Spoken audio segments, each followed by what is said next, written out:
Olympic से पहले मीराबाई चानू।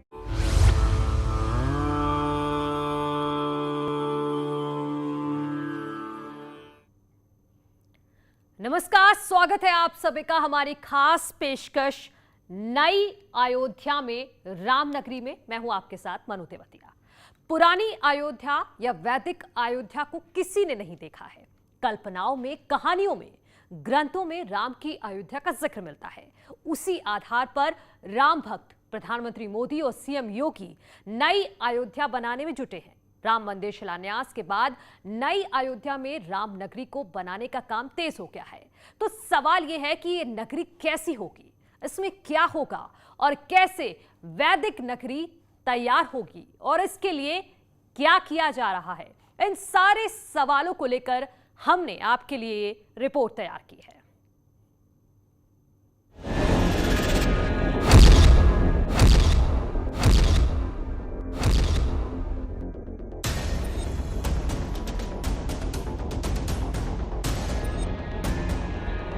श्री राम की नई अयोध्या।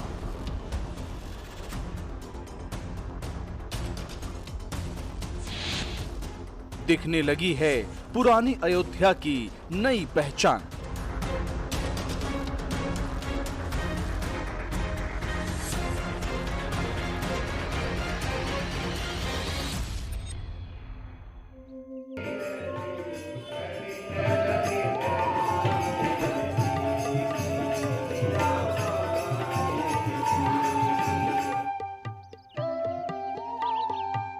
पीएम मोदी और सीएम योगी ने ऐसा प्लान बनाया है कि इस अयोध्या नगरी में त्रेता और वैदिक परिवेश की झलक मिलेगी।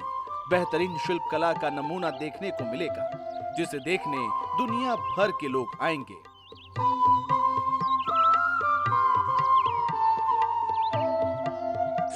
पीएम मोदी के अयोध्या वाले प्लान में बहुत कुछ है। सीएम योगी का विजन राम नगरी को नया रूप देने वाला है। आज हम आपको नई अयोध्या तैयार होने से पहले इस नगरी की झलक दिखाएंगे।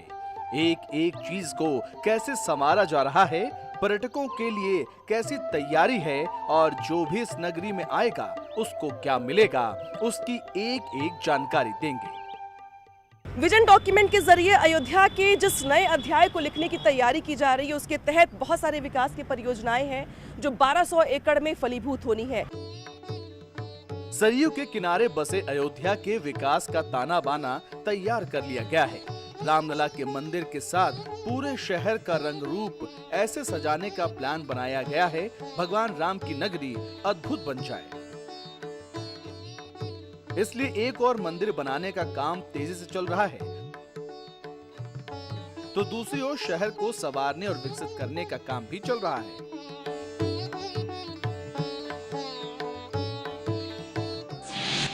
इसी बीच 26 जून को सीएम योगी ने पीएम मोदी के सामने अयोध्या के विकास का विजन डॉक्यूमेंट रखा। पीएम मोदी और सीएम योगी डॉक्यूमेंट के एक एक पन्ने को पलटकर देख रहे थे। हर पन्ने पर अयोध्या की भव्य तस्वीर थी। राम मंदिर से लेकर रेलवे स्टेशन और एयरपोर्ट तक विकास का खाका था और विकसित हो रही अयोध्या का भविष्य।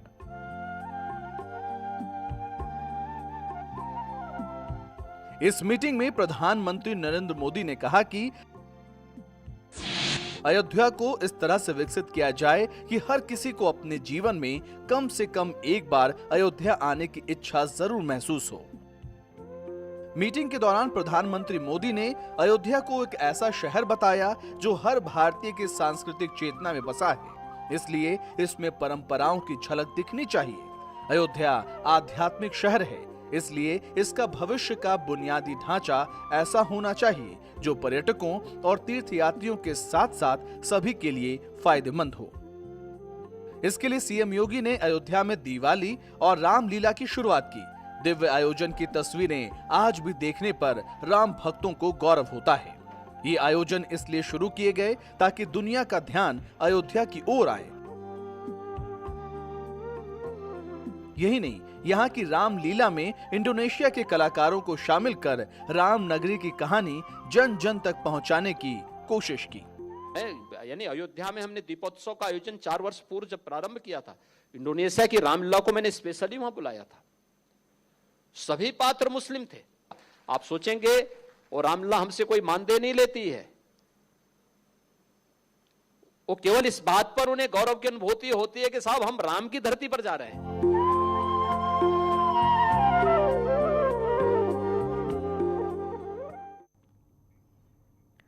2017 में मुख्यमंत्री बनने के बाद सीएम योगी ने नई अयोध्या के निर्माण का काम शुरू करवाया।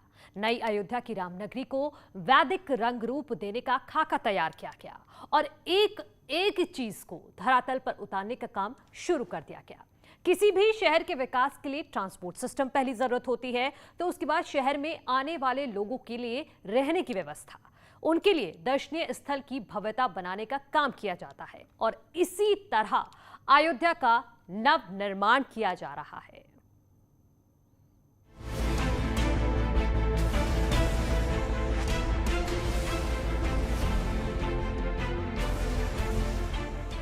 दो 2017 में दीपोत्सव के समय जब हम लोग गए थे, नालियां बजबजाती हुई मिली, सड़कें टूटी हुई थी।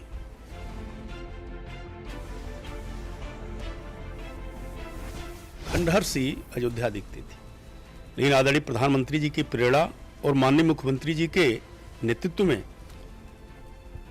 अयोध्या धाम का विकास प्रारंभ हुआ। आने वाले वक्त में ऐसी होगी नई अयोध्या।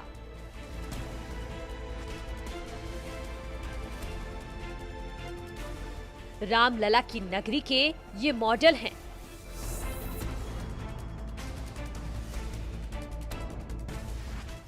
इस सपने को जमीन पर उतारने के लिए अयोध्या में तेजी से काम चल रहा है। अगले 100 साल की जरूरतों के हिसाब से प्लान पर काम किया जा रहा है। मोदी और योगी की प्रतिज्ञा है कि अयोध्या वैश्विक स्तर पर सबसे सुंदर नगरी बने और इसीलिए इसके लिए विजन डॉक्यूमेंट तैयार किया गया ताकि 100 सालों का विजन कम से कम दिखाया जा सके और उसी के आधार पर अयोध्या का विकास हो सके। अयोध्या के विकास के लिए डेवलपमेंट अथॉरिटी ने 20,000 करोड़ रुपए के प्रोजेक्ट तैयार किए हैं। इन प्रोजेक्ट्स को पीएम मोदी ने 26 जून को सीएम योगी के साथ मीटिंग के दौरान देखा। मीटिंग में अयोध्या का जो मॉडल पेश किया गया था उसके बारे में आपको बताएं। उससे पहले अयोध्या में जो काम हो रहे हैं उसको देखिए।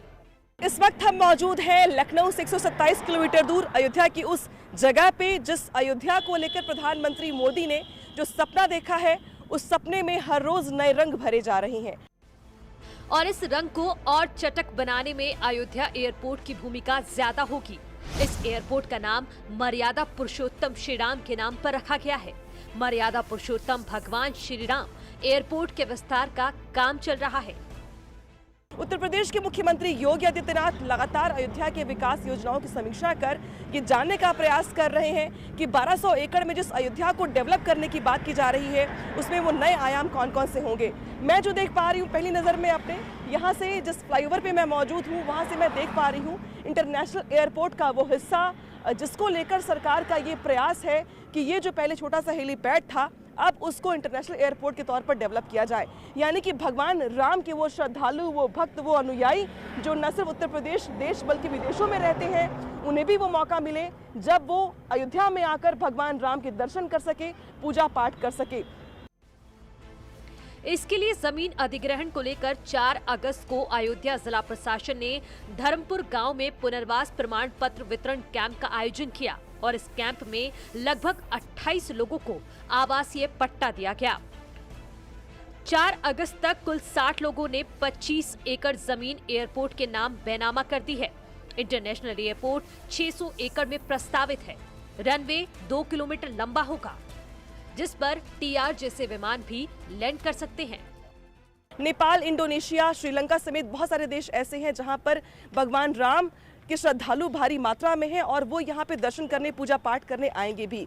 लिहाजा सरकार का ये प्रयास है कि इंटरनेशनल एयरपोर्ट के जरिए सरकार एक ऐसा माध्यम उपलब्ध करवाए ताकि विदेशों से भी लोग आकर के यहाँ पर पूजा अर्चना, विशेष प्रतिष्ठान कर सकें और पर्यटन के लिहाज से भी अयोध्या को जिस तरीके से तैयार करने की तैयारी चल रही है उसमें भी इंटरनेशनल एयरपोर्ट होगा जो नींव की पत्थर साबित होगा। लेकिन मैं इतना बता सकता हूँ कि एयरपोर्ट को लेकर के प्रगति काफ़ी अच्छी हुई है। खास करके लैंड एक्विजिशन का काम जो है वो 80% से ज़्यादा हो चुका है और इसमें एयरपोर्ट अथॉरिटी की तरफ से जो है इसके रनवे एक्सटेंशन के लिए, टर्मिनल बिल्डिंग के लिए, बाउंड्री के लिए इसका टेंडर जो है वो फ्लोट कर दिया गया था। वो टेंडर लगभग फाइनल होने के स्टेज में है और बहुत जल्दी मैं समझता हूँ कि वो काम प्रारंभ होता हुआ दिखाई देगा। मैं यहाँ कोई अनाउंसमेंट नहीं कर सकता हूँ, लेकिन उसमें काफ़ी अच्छी प्रोग्रेस है। एयरपोर्ट के साथ साथ अयोध्या का बस स्टेशन भी काफी बड़ा बनाया जा रहा है। पीपीपी मॉडल के तहत बस स्टेशन पर करीब 400 करोड़ रुपए खर्च किए जा रहे हैं।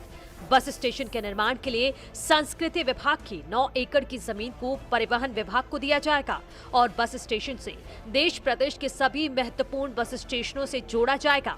इसके अलावा अयोध्या सुल्तानपुर मार्ग को भी और चौड़ा किया जाएगा। इस वक्त मैं अंतर्राष्ट्रीय बस अड्डे पर मौजूद हूं, जहां पर देख सकते हैं आप कि अभी जो तस्वीर दिखाई दे रही है आपको, आने वाले दिनों में सरकार का ये प्रयास है कि इस जगह को और भी ज्यादा बेहतर, वृहद और खूबसूरत बनाया जाए। दरअसल इसी बस के जरिए जो लोग श्रद्धालु दर्शन करने के लिए आएंगे, पहले वो राम मंदिर के दर्शन करेंगे, इसके बाद वो अयोध्या घूमते हुए सरयू में स्नान कर राम वनगमन मार्ग पर भी जाएंगे। बस स्टेशन पर राम से जुड़ी कहानियों की पेंटिंग की जाएगी। यहाँ पर त्रेता युग की झलक भी मिलेगी। जब ये बनकर पूरी तरह से तैयार हो जाएगा तो अयोध्या का बस स्टेशन भी किसी दर्शनीय स्थल से कम नहीं होगा। 41 बेस का, यानी कि 41 बसेस एक साथ जहाँ से खुल सकती हैं, उससे सेवाएं प्रारंभ हो गई। हालांकि उसका फॉर्मल जो उद्घाटन है अभी होना है, उससे अब थोड़ी थोड़ी सेवाएं प्रारंभ कर दी गई हैं और फर्दर उसका एक्सटेंशन के लिए भी काम चल रहा है कि वो कैसे 150 या 200 बसों के संचालन एक साथ होने तक की व्यवस्था उसमें की जाए। उस पर कार्य इस वक्त चल रहा है। अयोध्या रेलवे स्टेशन में रेलवेज ने काफ़ी अच्छा काम कर लिया है। Airport, bus station, railway, highway और अयोध्या की गलियों को चमकाने का काम तेजी से चल रहा है। विजन डॉक्यूमेंट के मुताबिक कोर सिटी एरिया 31.5 वर्ग किलोमीटर में है। अयोध्या मास्टर प्लान 133 वर्ग किलोमीटर में है। एडीए का एरिया 873 वर्ग किलोमीटर है। ग्रीनफील्ड टाउनशिप के लिए 4.86 वर्ग किलोमीटर का क्षेत्र चुना गया है। यानी न सिर्फ अयोध्या के अंदर विकास के कार्य का प्लान है, बल्कि बाहरी शहरों से अयोध्या को जोड़ने का भी एक्शन प्लान तैयार किया गया है।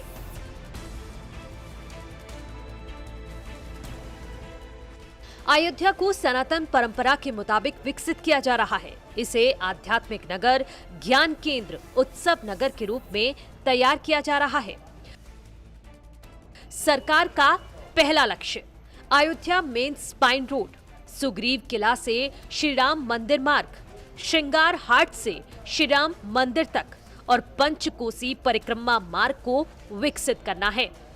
अयोध्या मेन स्पाइन रोड 24, 30 और 40 मीटर चौड़ी होगी। 13 किलोमीटर की इस लंबी सड़क को 363 करोड़ रुपए में तैयार किया जाएगा और जब ये बनकर तैयार हो जाएगी तो ऐसी दिखेगी। सुग्रीव किला से श्री राम मंदिर मार्ग की लंबाई 700 मीटर है। करीब 85 करोड़ की लागत से 24 मीटर चौड़ी सड़क बनाई जा रही है। सड़क किनारे टहलने के लिए भी चौड़ी पट्टी होगी और सड़क की दोनों तरफ भव्य इमारतें होंगी। श्रृंगार हाट से श्री राम मंदिर तक की सड़क 13 मीटर चौड़ी होगी। करीब 53 करोड़ की लागत से इसे बनाया जा रहा है। हरे पेड़ों के बीच शानदार सड़क से गुजरना सुखद एहसास देगा। 15 किलोमीटर पंचकोसी परिक्रमा मार्ग के लिए 289 करोड़ रुपए खर्च किए जाएंगे। इसको ऐसे तैयार किया जाएगा कि परिक्रमा के दौरान गर्मी और बारिश से बचाव हो सके। नदी के किनारे भी सड़क तैयार की जाएंगी और इसी तरह से सरकार का पहला लक्ष्य पूरा होगा। सरकार ने अपने दूसरे लक्ष्य में 8 क्षेत्रों को शामिल किया है। मर्यादा पुरुषोत्तम श्री राम अंतर्राष्ट्रीय हवाई अड्डा, ग्रीनफील्ड टाउनशिप, भव्य प्रवेश द्वार पर धर्मशाला, पर्यटन सुविधा केंद्र, अंतर्राष्ट्रीय संग्रहालय, स्मार्ट रोड और रिवर फ्रंट डेवलपमेंट का लक्ष्य है। ग्रीनफील्ड टाउनशिप में मठ, आश्रम, राज्य और अंतर्राष्ट्रीय भवन होंगे और भव्य प्रवेश द्वार श्री राम द्वार को ऐसे तैयार किया जाएगा, यानी जब यात्री अयोध्या में प्रवेश करेंगे तो ऐसे भव्य द्वार उनका स्वागत करेंगे। श्री राम मंदिर से प्रेरित होकर द्वार को तैयार किया जाएगा, यानी प्रवेश द्वार में ही श्री राम मंदिर की झलक मिल जाएगी। 182 करोड़ की लागत से पर्यटन सुविधा केंद्र बनाए जाएंगे। पर्यटन सुविधा केंद्रों की झलक अभी आप अपनी स्क्रीन पर देख सकते हैं। पर्यटन विभाग ने इसका DPR तैयार कर लिया है। शिवरात्रि की धूम, शिवालयों में लगा, भोलेनाथ के भक्तों का तांता, मंदिरों में देखा